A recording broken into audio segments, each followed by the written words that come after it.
예수께서 그의 12 제자를 부르사 더러운 귀신을 쫓아내며 모든 병과 모든 약한 것을 고치는 권능을 주시니라. 12 사도의 이름은 이러하니 베드로라 하는 시몬을 비롯하여 그의 형제 안드레와 세베대의 아들 야고보와 그의 형제 요한, 빌립과 바돌로메, 도마와 세리마테, 알페오의 아들 야고보와 다데오, 가나안인 시몬 및 가룟 유다 곧 예수를 판 자라. 예수께서 이 12를 내보내시며 명하여 이르시되 이방인의 길로도 가지 말고 사마리아인의 고을에도 들어가지 말고 오히려 이스라엘 집에 잃어버린 양에게로 가라. 가면서 전파하여 말하되 천국이 왔다 하고. 아멘. 자, 오늘은 이렇게 모이라라는 제목으로 말씀을 전합니다. 2001년에 나온 영화 가운데 톰 크루즈라는 유명한 배우가 있죠. 이 톰 크루즈가 주연했었던 영화 가운데 캐스트어웨이라는 영화가 있는데 혹시 보신 분이 계실지 모르겠습니다. 굉장히 유명한 영화이고 참 재밌는 영화인데 이 캐스트어웨이라는 그 말의 뜻은, 그 영화의 뜻은 조난자라는 뜻이에요. 조난자. 이 톰 크루즈가 탄 비행기가 이제 바다로 추락을 합니다. 바다에 추락을 해서 눈을 떠보니까 어디에 와 있냐면 지금 저 사진에 보는 대로 온통 나무로 둘러싸인 무인도에서 눈을 뜨게 됩니다. 사람이라고는 그림자도 찾아볼 수 없는 그런 곳이었고 그곳에서 외로운 시간을 보내게 됩니다. 그러다가 조류에 떠내려온 여러 가지 이제 물건을 보게 되는데 그 중에서 배구공을 보게 돼요. 배구공 저 보이죠? 저 앞에 이 배구공을 갖다 놓고 배구공에다가 이제 얼굴을 그립니다. 눈을 그리고 코를 그리고 입을 그리고 머리를 그립니다. 그리고 심지어는 이름까지 지어져요. 저 배구공의 이름이 뭔지 아세요? 저기 앞에 써 있죠. 윌슨. 사실은 윌슨은 스포츠 회사 이름인데 저 배구공의 이름을 윌슨이라고 지어집니다. 그러면서 같이 말을 지내면서 친구처럼 삽니다. 친구가 잔소리할 때를 막 가정하면서 잔소리 좀 그만하라고 배구공에게 잔소리 좀 그만하라고 호통을 칩니다. 그리고 막 싸우기도 하고 화내기도 하고 웃기기도 하고 친구가 되는 거죠. 그러다가 4년 만에 뗏목을 만들어서 그 무인도를 탈출하게 되는 이야기가 캐스트어웨이라는 그 영화의 이야기입니다. 저는 이 영화를 보면서 느끼는 것은 사람은 역시 혼자서는 살 수 없는 존재로 하나님 만드셨구나. 혼자서 살 수 없는 존재. 그런 것을 강하게 느꼈습니다. 얼마나 외로웠으면 저 배구공에게 말을 걸고 그리고 또 친구를 삼았겠습니까? 아마 만약에 우리가 태평양 한가운데 있는 작은 무인도에 혼자 떨어져 산다면, 그렇게 산다면 우리가 죽는 이유는 아마 못 먹어서나 병으로 죽기보다는 외로워서 죽을 확률이 더 많다고 생각을 해요. 외로워서. 그렇습니다. 하나님은 사람을 혼자 사는 존재가 아니라 이렇게 다른 사람과 사회적인 관계를 통해서 살아가도록 만드신 거예요. 물론 나는 독불장군이지, 나는 혼자서 뭐든지 할 수 있어, 이런 사람도 만약에 이 세상에 사람이 하나도 없다고 생각한다면 살아갈 수가 없게 되는 거죠. 그래서 하나님은 아담을 창조하셨을 때 창세기 2장 18절에 보게 되면 하나님이 보시기에 사람이 혼자 있는 것이 좋지 않게 보였다, 이렇게 말씀하셨습니다. 사람이 아담을 창조를 해놓고 보시니까 하나님 보시기에 별로 좋아 보이지 않는 거예요. 사람이 혼자 있는 것이. 그래서 그를 위해서 돕는 배필을 만드셨죠. 그 돕는 배필이 누구예요? 하와가 바로 돕는 배필입니다. 그러니까 이 말씀에도 의미하듯이 인간은 서로 도우면서, 돕는 배필로 서로 도우면서 살아가게 될 때 인간은 가장 안정적이고 그리고 하나님 보시기에도 가장 아름다운 모습이 된다라는 거예요. 혼자가 아니라 항상 서로를 향해서 돕고 살아갈 때 말이죠. 자, 오늘 우리가 읽은 성경은 예수님이 앞으로 이제 함께 하게 될 제자들, 이 12제자를 부르시는 장면이죠. 그런데 궁금한 거는 바로 이거예요. 지금 예수님이 제자를 몇 명을 부르셨어요?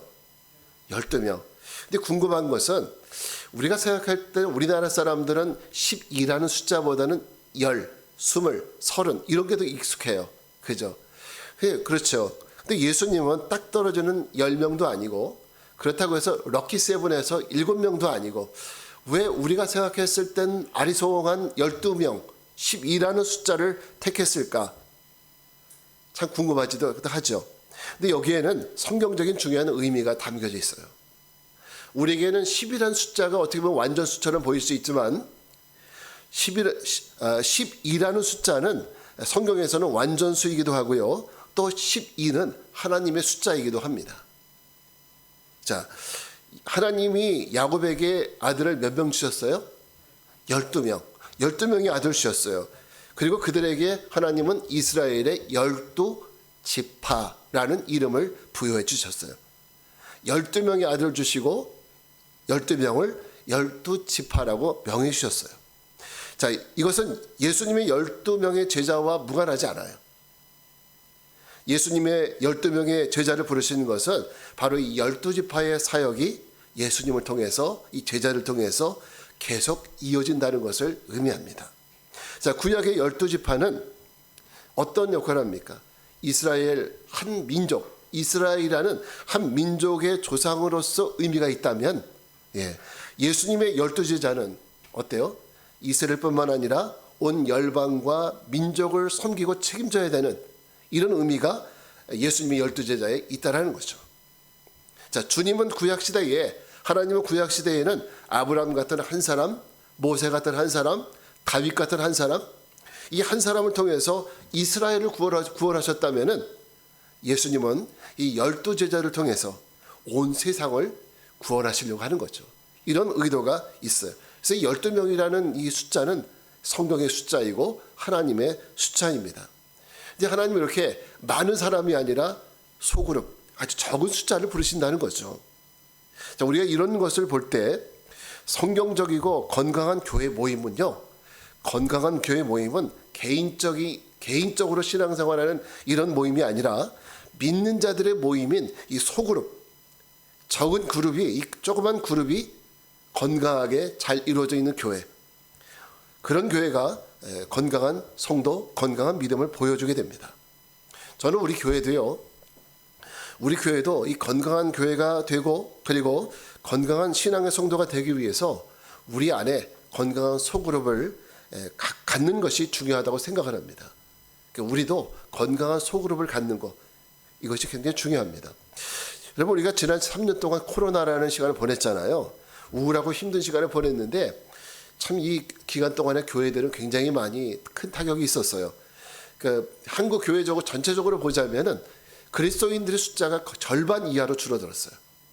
이런 타격이 있었는데, 자, 근데 한국 목회 리서치 연구 기관에 따르면, 목회 데이터 연구소나 이런 연구 기관의 조사에 따르면, 자, 이렇게 코로나 기간을 지나면서도 성도의 수가 별로 줄어들지 않은 이런 교회들이 있었어요. 그런 교회들의 특징을 살펴보니까 어떤 교회느냐? 이 건강한 소그룹이 있는 교회, 소그룹이 잘 되어 있는 교회들은 그렇게 이 코로나라는 이 재난에 크게 휩싸이지 않았더라는 거죠. 그런 공통점들이 있습니다. 또 성도들 각자의 신앙적 위기 가운데 있을 때 우리가 살다 보면은 신앙적 위기가 닥치잖아요. 어려움이 닥치고 시험이 오고 어려운 문제가 닥치잖아요.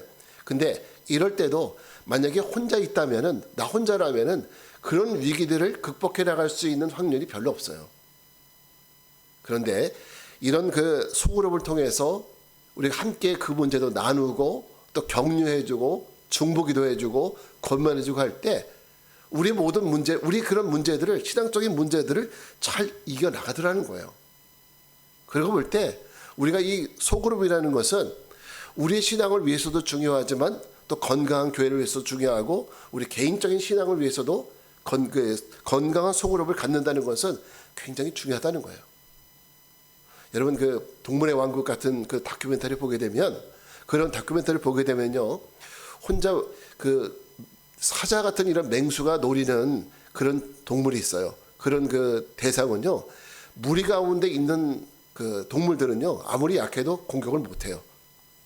그런데 혼자 떨어져 있는 그런 동물은 쉽게 사자나 이런 맹수의 그런 표적이 됩니다. 그러므로 우리가 건강한 신앙생활을 하기 위해서는요, 우리는 혼자 외톨이로 신앙생활하는 것이 아니라 함께 모여서 이런 그룹으로 신앙생활하는 것을 우리가 꼭 해야 될 줄 믿습니다. 자, 그렇다면 우리가 만들어가야 될 건강한 소그룹, 이 건강한 소그룹의 정체성은 어떤 것일까? 우리가 만들어가야 될 건강한 소그룹은 어떤 것일까? 첫째는 부르심에 대한 정체성을 우리가 잊지 말아야 돼요. 부르심에 대한 정체성. 우리 10절 말씀을 같이 읽겠습니다. 시작. 예수께서 그의 12제자를 부르사 더러운 귀신을 쫓아내며 모든 병과 모든 약한 것을 고치는 권능을 주시니라. 아멘. 이 말씀에서 가장 중요한 단어는요, 저는 부르사라는 단어를 생각해요. 부르사. 그러니까 부른다는, 콜링한다는 거예요. 누가 불렀어요? 예수님이. 예수님께서 누굴 불렀습니까? 12명의 사람들을 부르셨다는 거예요. 다시 말하면 이 사람들은 자기가 오고 싶어서 뽑힌 사람들이 아니라 예수님이 부르신 사람들이에요. 예수님이 지명해서 너 지명해서 부른 사람이에요. 그 지명한 사람들이 지금 여기 보면 2절부터 쭉 나오잖아요. 예수님이 이름 불러서 부른 사람들. 여러분 학교 다닐 때 그 생각 아시죠? 선생님이 내 이름 한번 불러주는 거, 그거 얼마나 영광이었습니까? 예, 김계동 너 교무실에 가서 분필 가지고 와. 이거 심부름하는 건 진짜 우리는 곤욕인데 그때 선생님이 나를 불러준다는 거, 그 얼마나 그 영광스러웠는지, 이 영광 그 자체였어요. 선생님한테 내 이름이 불림받는다는 거 말이죠. 근데 제자라는 것은, 제자의 정체성은 뭐냐면 부름받은 사람들이라는 거예요. 누구에게? 예수님으로부터 부름받은 사람들. 그 사람들이 바로 제자들입니다. 그렇게 본다면 우리 그리스도인들도 역시 부름받은 제자라는 사실을 우리가 잊지 말아야 합니다. 여러분, 그래요. 저를 따라합시다. 우리는 예수님으로부터 부름받은 사람이다. 조금 더 우리가 더 주관화시켜서 나는 예수님으로부터 부름받은 사람이다. 여러분, 이 정체성이 우리에게 꼭 있어야 할 줄 믿습니다. 예. 우리는 어쩌다가 여기 온 사람이 아니에요. 어쩌다 지나가다가 우연히 온 게 아니라 주님이 우리를 부르셨기 때문에 온 거예요. 네. 여러분, 바울은 자신의 정체성을 말할 때가 항상 언제를 떠올리냐면 사도행전 9장에 나오는 다메섹으로 가는 길에서 우연히 부활하신 예수님을 만났던 이 사건을 떠올립니다. 그리고 예수님이 예수님이 나를 이방인의 전도자로 부르셨다, 콜링하셨다, 나를 부르셨다. 바로 이 부분을 굉장히 강조를 해요. 너 누군데, 네가 뭔데 복음을 전해? 사도성을 의심하는 일들이 전도하는 가운데 굉장히 많이 일어났거든요. 그때마다 바울은 뭐예요? 나는 콜링 받았어. 누구에게? 예수님에게. 뭐로? 나를 이방인의 전도자로 예수님이 나를 직접적으로 픽했다는 거죠. 직접 택해서 나를 부르셨다는 거. 이것이 바울이 복음 전도할 때 얼마나 큰 그의 정체성이 되었고, 그가 때로는 매를 맞고 때로는 갇히고 먹지도 못하고 온갖 핍박을 다 받았잖아요. 그럴 때마다 바울이 견딜 수 있는 그 힘, 그 원동력이 뭐였냐? 주님이 나를 부르셨다라는 거. 바로 이 정체성. 이것이 바울을 견디게 하는 힘이 됐다는 거예요. 여러분, 우리에게도 어려운 일이 닥칠 수 있잖아요. 내가 감당할 수 없는 일이 닥칠 수 있잖아요. 또 요즘 같은 때는 정말 사람들의 마음이 너무 연약하다 보니까 사단이 이런 우리의 마음을 틈타요. 그래서 우리로 하여금 아주 안 좋은 선택을 하게 할 때도 있어요. 자살 같은. 그래, 여러분, 우리에게 그런 순간이 닥쳐올 때 우리는 어떤 생각을 해야 되느냐? 내가 누구냐? 나는 예수님이 나를 부름받은, 주님이 나를 콜링한 바로 그런 사람이라는 거, 이것을 여러분 꼭 잊지 않았으면 좋겠습니다. 성경은 주님이 우리를 부르셨다고 얘기해요. 어떤 분은 나는 예수님이 부르신 적 없고 옆집 친구가 불렀고 누가 불렀는데 예수님 부름받은 적 없는데, 이렇게 말씀하실지도 모르지만 성경은 뭐라고 말하냐면, 우리는 하나님이 먼저 부르시는 은혜를 주시지 않으셨으면 절대 하나님 믿을 수 없다고 얘기하거든요.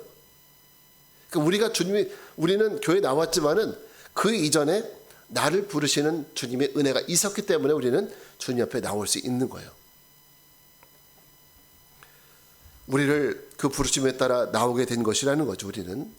여러분, 요즘 카타르에서 아시안컵 축구가 계속하고 있는데 우리나라 국가대표팀이 이제 64년 만에 64년 만에 우승을 노리고 있어요. 물론 될지 안 될지는 두고 봐야 알겠지만, 저는 그 과거에 우리 자랑스러운 주장 손흥민 선수가 과거에 이런 인터뷰를 한 적이 있습니다. 기자가 이런 질문을 했어요. 손흥민 선수, 영국에서 한국까지 그 먼 거리를 그 쉬지 않고 뭐 경기하고 또 비행기 타고 오고 또 가고, 두 경기하고 또 가고 또 오고, 이거 힘들지 않습니까? 피곤하지 않습니까? 이거 오는 거 어떻습니까? 이렇게 물으니까 손흥민 선수가 이렇게 얘기를 했어요. 나는 국가대표로 부름받아서 국가를 위해 뛸 수 있다는 것이 너무 자랑스럽습니다. 이렇게 얘기를 했어요. 사실요, 이렇게 운동선수가 비행기를 타고 이 먼 거리를 이동하는 것은 그 몸에 굉장히 치명적인 영향이 간대요. 그래서 박지성 선수 같은 경우에는 선수의 수명이 짧아졌다는 이런 얘기도 하지 않습니까? 그런데 손흥민 선수가 인터뷰한 내용을 보게 되면, 나는 그것도 물론 그런 위험도 있지만은 조국으로부터 부름받았다라는 거, 바로 이 사실이 자기를 너무 들뜨게 만들고, 그리고 그것이 자랑스럽다는 거예요. 부르심 받았다는 이것. 그렇습니다, 여러분. 우리는 국가대표는 아니더라도 내가 교회 나온다는 것은 때로는 나오기 싫을 때도 있죠. 그러나 내가 오늘 교회 나오는 것은 나는 주님으로부터 어떻게 했다? 부름받았다. 이 사실을 우리가 믿고 나오는 거예요. 주님이 부르셨으니까. 옛날에는 여러분 시골에서는 예배 시간 되면 어떻게 했냐면 종을 쳤어요. 땡그랑 땡그랑 종을 치기도 했고, 또 좀 시간이 지나서는 어떻게 했냐면 차임된 음악이 나왔어요. 저는 그 음악을 들을 때마다 어떤 생각이 들었냐면, 주님이 나를 부르시는구나. 저는 그렇게 알아들었어요. 심지어는 제가 교회 다니기 전에 제가 20대 초반에 교회를 다니기 시작했는데, 교회를 다니기 전에도 교회에서 나는 이 종소리만 들으면은 주님이 나를 부르시는데 가야 되는데, 이런 마음이 항상 제 마음속에 있었던 걸 기억을 해요. 바로 이 주님의 부르심, 그것이 우리를 이 교회를 나오게 하는 힘이 되는 것이고, 그리고 오늘 예배 드릴 수 있는 원동력이 되는 줄 믿습니다. 예수님은 수많은 제자들 가운데 소그룹인 12명을 불렀어요. 예수님을 따라다니는 구름 같은 사람들이 있었는데, 그 중에서 특별히 예수님은 12명의 사람들을 다시 부르시더라는 거죠. 그들을 통해서 소그룹을 만들고, 그리고 그들을 통해서 예수님은 이제 모든 열방과 민족을 구원하기 위한 계획을 만들어 가시더라는 거죠. 여러분, 오늘 우리에게도 바로 이런 좀 소명감이 있었으면 좋겠습니다. 이 땅에 우리나라 인구가 5천만이 넘잖아요. 이 5천만이 넘는 인구 중에서 주님이 특별히 나를, 예수님이 12명의 제자를 부르시듯이 나를 부르셨다. 나는 부름받은 사람이다. 이런 마음이 있길 바랍니다. 근데 이것이 여러분 잘 믿어지지 않겠지만은, 사실 지금 이제 최근에 알려진 바에 의하면 한국의 크리스천 숫자가 대략 한 500만 정도를 지금 보고 있어요. 500만 정도. 그러면 5천만 가운데 500만이면 10분의 1이 되잖아요. 그러니까 10명 중에 1명이란 말이에요. 그러니까 우리는 선택받은 사람이라는 거죠. 부름받은 사람이에요. 그러니까 우리가 이런 좀 마음이 좀 있었으면 좋겠습니다. 그래서 우리가 부름받아서 이 소그룹을 통해서, 모임을 통해서 믿음의 훈련과 성숙이 일어나는 이런 은혜가 있길 바랍니다. 그런 장이 바로 예배이고, 그리고 소그룹입니다. 우리가 믿음의 훈련이 있고, 그리고 또 성숙이 일어나는 곳, 그게 바로 소그룹입니다. 감리교회 창시자는 영국의 존 웨슬리 목사님이시거든요. 이 목사님이 영국의 옥스퍼드 대학 시절에 홀리클럽이라고 하는 신성클럽이라는 이 모임을 조직을 했어요. 이 모임은 뭐 수백 명 모이는 것이 아니라 소그룹이 모인 그런 모임이었어요. 근데 여기서 뭘 했느냐면 경건 활동을 하기 시작을 한 거예요. 이들은 매일 규칙적으로 같은 시간에 일어나고, 같은 시간에 말씀 읽고, 같은 시간에 기도하고, 그러니까 모두가 같이 모여서 그걸 한 거예요. 그래서 규칙적으로 모인다고 해서 사람들은, 주변에 있는 그 사람들이 이들의 모임을 약간 조롱하는 투로 별명을 하나 지어줬어요. 그 별명이 뭐냐면 메소디스트라는 별명이었어요. 이 메소디스트라는 별명의 뜻은 규칙쟁이에요. 쟤네들은 때만 되면 모이고, 때만 되면 성경 읽고, 때만 되면 기도한다. 여러분, 근데 그것이 우리 감리교회에 아주 자랑스러운 자산이 됐어요. 그리고 이 홀리클럽이 지금 감리교회의 모체가 되었고, 그리고 여러분 감리교회는 또 속회라고 하는 자랑스러운 조직이 있잖아요. 이 속회의 모체가 된 것이 바로 이 신성클럽, 홀리클럽이에요. 자, 여러분, 우리가 만들어야 되는 이 건강한 소그룹은 바로 이런 모임입니다. 그냥 모여서 재밌는 얘기하고 끝나는 것이 아니라 우리의 신앙이 성숙되고 그리고 무르익어가는 바로 이런 것이 되어야 할 줄 믿습니다. 우리가 만들어가야 될 건강한 소그룹은 이렇게 부르심을 받은 자들이 참여하는 모임이고, 또 부르심을 받은 자들이 더 높은 신앙을 위해서 함께 달려가는 바로 그것이 건강한 소그룹이 될 줄 믿습니다. 우리의 소그룹이 그런 소그룹이 될 수 있도록 함께 기도하고 참여해 주시기 바랍니다. 자, 두 번째, 이 소그룹에 대한 정체성은 소명을 향한 정체성이 돼야 돼요. 뭐를 향한 정체성이요? 소명을 향한 정체성. 자, 한번 5절부터 7절 말씀 같이 읽겠습니다. 시작. 예수께서 이 12를 내보내시며 명하여 이르시되 이방인의 길로도 가지 말고 사마리아인의 고을에도 들어가지 말고 오히려 이스라엘 집에 잃어버린 양에게로 가라. 가면서 전파하여 말하되 천국이 가까이 왔다 하고. 아멘. 여러분, 우리 앞에서 우리의 정체성은 부르심 받은 사람이라고 그랬잖아요. 그죠? 예수님은 제자들 12를 부르셨어요. 근데 그냥 놀자고 부르신 것이 아니라 그들을 부르셨을 뿐만 아니라 오늘 말씀하는 것처럼 여기 그 5절에 말씀하신 것처럼 예수님께서 이들을 부르시기도 했지만은 이제 이 12를 어떻게 해요? 내보내시더라는 거죠. 보내신다는 거죠. 어디로? 저 세상을 향해서.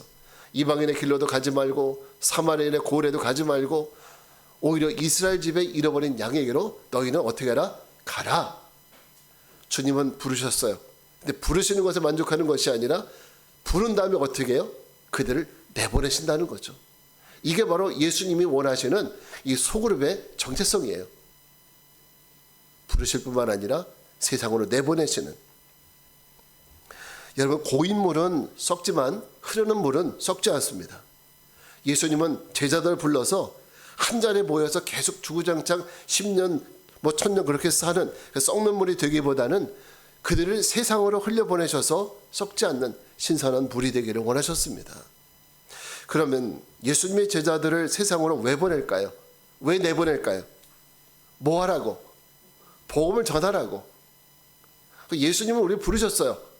그런다면 예수님은 저 제자들을 부르시고 그리고 공동체를 통해서 훈련시키시고 말씀을 통해 훈련시키시고 그리고 그들을 어떻게 해요? 내보내셔요. 뭐 하라고? 복음 전하라고. 이게 바로 소그룹의 정체성이에요. 여러분, 우리가 꿈꾸는 건강한 소그룹 공동체도 분명히 목적이 있어야 돼요. 목적. 여기 그 가게들 가면 아주머니들 모여 있는 그런 그 모임들 있잖아요. 모여서 계시는 곳이 있잖아요. 근데 거기는 별로 그 창조성이 없어요. 그냥 모여서 이 얘기 저 얘기 TV 드라마 봤던 얘기 그렇게 얘기하고 또 누구 시험 보고 그게 전부라면 우리 모임은 그런 모임이 아니라는 거죠. 교회 모임은 그런 모임이 아니라 부름받은 자로서 말씀으로 양육받고 훈련받아서 어떻게 해야 돼요? 저 세상을 향해 나가는. 이게 바로 우리 소그룹의 정체성입니다. 결국 우리의 목표는 뭐냐면 이 소그룹의 목표는 우리가 많이 배우는 것도 목표가 아니라 잘 배우는 것이 목표가 아니라 최후의 목표는 영혼 구원에 있다라는 거예요. 주님은 그걸 위해서 우리를 세상으로 파송하십니다. 자, 물론 우리가 소그룹을 통해서 성경 배우는 것도 중요하고 삶도 나누고 그리고 서로를 위해서 기도해 주는 것도 중요합니다. 이거는 소그룹에서 다 있어야 될 일이에요. 그러나 소그룹의 목적이 여기까지가 아니라 더 나아가서 주님은 우리를 그 제자들을 전도자로 훈련시켜서 세상을 향해 파송한다는 거예요. 이것이 주님이 제자들 부르신 목적이에요. 주님이 제자들을 부르신 이유는 내보내기 위해서 부르신 거예요. 여러분, 사도행전은 그런 면에서 이런 예수님이 말씀하셨던 제자를 부르시고 또 세상을 향해 보내시는 성령의 역사를 잘 볼 수 있는 책이 바로 사도행전입니다. 예루살렘에 유대인들로 인한 큰 박해가 생겼어요. 사도행전에 나옵니다. 그 박해는 제자들에게 너무너무 힘든 박해였어요. 견디기 힘든 박해였어요. 얼마나 힘들었으면, 얼마나 가혹하고 힘들었으면 제자들은 여기 예루살렘에 그대로 머물러 있다는 죽겠구나, 이 마음이 들어서 어때요? 예루살렘을 떠나기 시작을 했어요. 그래서 어떤 사람은 사마리아로, 어떤 사람은 안디옥으로, 소아시아로, 저 유럽으로 흩어지기 시작을 했어요. 그래서 그들은 어떻게 하느냐? 가는 곳마다 회당을 세우고 예수님을 증거하기 시작을 한 거예요. 이렇게 복음은 세상으로 흩어지기 시작을 했습니다. 만약에 이 박해가 없었으면 그들은 우리끼리 재밌게 예루살렘에 와서 우리끼리 재밌게 말씀 읽고 은혜 나누는, 이게 바로 그들의 목표였는데, 주님은 이놈들 안 되겠네, 분명히 나가라고 했는데 안 나가거든요. 그러니까 뭘 줘요? 박해 주는 거예요. 뭐 하라고? 나가라고. 세상으로 흩어지라고. 이것이 바로 예수님이 원하시는 건강한 소그룹입니다. 그래서 이 소그룹의 정체성은 구원의 공동체예요. 구원의 공동체. 구원을 위한 공동체입니다. 절대 침묵을 위한 모임은 아니라는 거예요. 교회는 구원을 지향해야 되고 구원의 복음을 전하기 위해서 열심히 배우고 또 전하는 곳이 되어야 합니다. 네. 의사들이 말하는 건강한 사람은 잘 먹는 사람이 건강해요. 그죠? 잘 먹는 사람. 그러니까 먹는 것도 잘 먹어야 돼요. 또 한 가지는 배설도 잘해야 돼요. 그게 건강한 사람이죠. 먹기만 잘 먹고 배설 못하면 안 되죠. 자, 마찬가지도 교회도 마찬가지로 부름받은 사람들이 모여드는 것이 교회지만은 또 교회에 계속 머물러만 있으면 안 돼요. 교회에 모인 사람들이 잘 훈련받아서 세상으로 내보내는 것이, 이게 바로 건강한 교회의 모습이에요. 예. 그래서 여러분이 파송된 곳이 바로 어디냐면 바로 여러분의 가정이고 여러분의 학교이고 직장이고 여러분이 살아가는 그 삶의 자리가 주님이 나에게 가라고 하신 바로 그 세상이라고 믿어야 돼요. 그곳에서 우리는 뭐 해야 돼요? 복음을 전하는 거예요. 그게 우리의 모습이 돼야 됩니다. 이제 우리 예배 후에 봄철 전도에 대한 아이디어 모임을 갖는다고 했잖아요. 저는 전도에 대한 분명한 생각은, 우리가 물론 밖에 나가서 전도지 나눠주어서 생판 모르는 사람 전도할 수 있죠. 근데 그렇게 해서 전도될 확률은 사실 거의 없다고 봐야 돼요.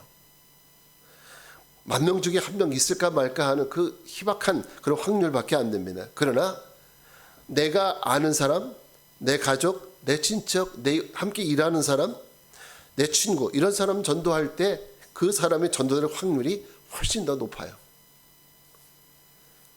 그러니까 생판 모르는 사람 책임지려고 하지 말고 먼저 내 가족 책임지려고 해야 돼요. 내 친구 책임지려고 해야 되고 내가 함께 일하는 그 사람들 책임지려고 해야 됩니다. 그것이 저의 전도에 대한 지론입니다. 이번에도 우리는 그래서 관계 전도를 할 겁니다. 여러분, 건강한 교회, 건강한 성도가 있는 교회는 배운 하나님 말씀을 실천하고 전하는, 이것이 잘 되는 교회가, 이런 순환이 잘 되는 교회가 건강한 교회고, 그것을 잘 수행할 수 있는 그룹이 건강한 소그룹입니다. 저는 우리 교회가 그런 건강한 소그룹이 되기를 주님의 이름으로 축복합니다. 저는 오늘 소그룹에 대한 중요한 2가지 정체성을 말씀드렸습니다. 건강한 소그룹의 정체성, 첫째는 부르심을 받은 사람들이 모이는 곳이 되어야 되고, 두 번째는 부르심 받은 사람들이 잘 훈련받아서 보냄을 받는 이런 모임이 바로 건강한 교회의 정체성입니다. 우리는 그리스도인으로서 부름받았습니다. 또 우리는 예수님 말씀처럼 잘 배워서 세상으로 가라는 보내심을 받았습니다. 근데 부르심 받았는데 세상에 나가서 복음을 전하려면 훈련을 받아야 되잖아요. 바로 그것이 훈련의 장이 소그룹입니다. 이 소그룹을 통해서 훈련받아서 더욱더 나가서 우리가 정말 주님이 명하시는 이 소명을 잘 감당하는 우리의 공동체가 되길 바랍니다. 우리의 모임이 건강한 소그룹이 되도록 여러분 기도해 주시기 바랍니다. 우리 모임, 하나님, 우리 모임이 지금 미약해요. 그렇지만 우리 모임이 더 건강한, 오늘 성경에서 말하는 건강한 소그룹이 될 수 있도록 도와달라고, 그런 건강한 공동체가 되게 해달라고 기도해 주시기 바랍니다. 그래서 우리 모두가 잘 동참해서 건강한 모임 안에서 건강한 신앙으로 승리하는 이런 우리들의 삶이 되기를 주님의 이름으로 축복합니다. 자, 우리 이제 자리에서 일어나셔서 같이 우리 찬양하고 기도하겠습니다. 우리 모일 때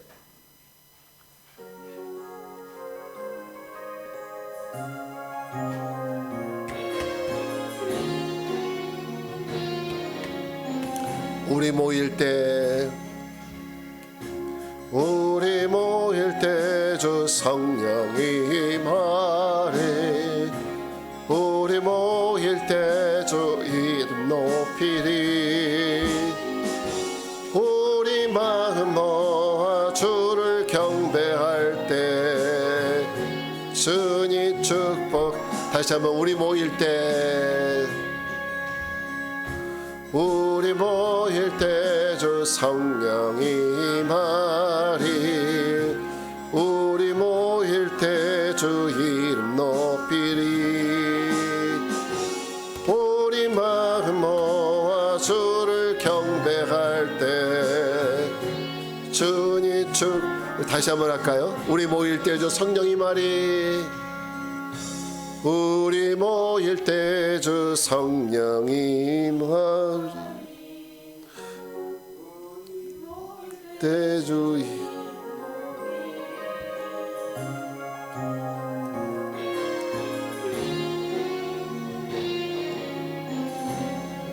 다시 한번 우리 모일 때 주 성령이 말이 우리 모일 때 주 이름 높이리 우리 마음 모아 주를 경배할 때 주님 축복하시리. 그렇습니다. 우리 기도하겠습니다. 주님은 우리가 혼자 외롭게 사는 것이 아니라 믿음의 형제들과 하나 되는 것을 기뻐하십니다. 또 나 혼자 영광 돌리기보다는 우리 모두 함께 영광 돌릴 때 더욱 기뻐하십니다.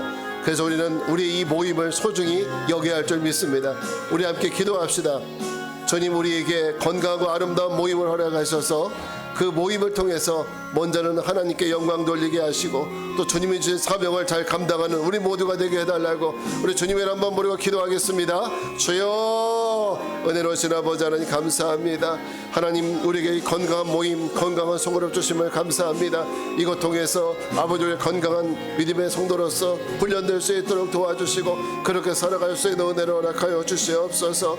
아버지 하나님, 특별히 우리의 모든 삶이 아버지의 모임을 통해서 우리 건강한 믿음이 생기게 도와주시옵시고 또 우리 건강한 사명을 향해 나갈 수 있는 저희들 될 수 있도록 인도하여 주시옵소서. 우리는 연약합니다. 우리 혼자서는 살아갈 수 없지만 우리 믿음의 형제들이 하나 될 때 하나님, 우리가 정말 믿음으로 승리하는 삶을 살아가게 될 줄 믿습니다.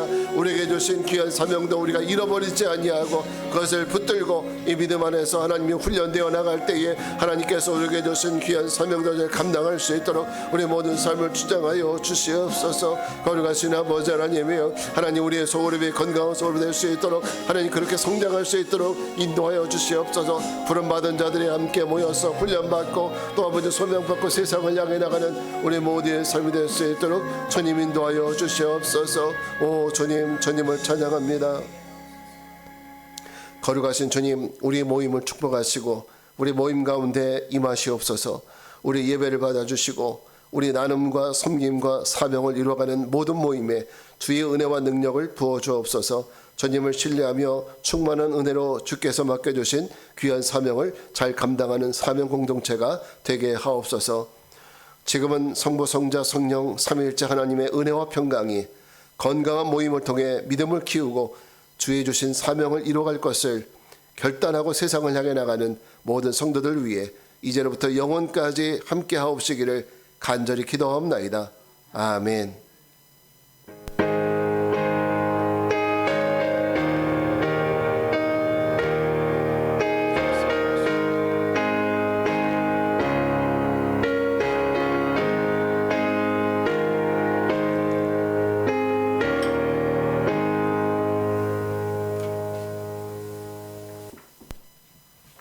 네, 이제 잠깐 자리에 좀 앉아주시면 여기서 우리 잠깐 회의를 좀 하려고 그러는데 밖에서 할까요? 그럴까? 그래, 밖으로 가시죠.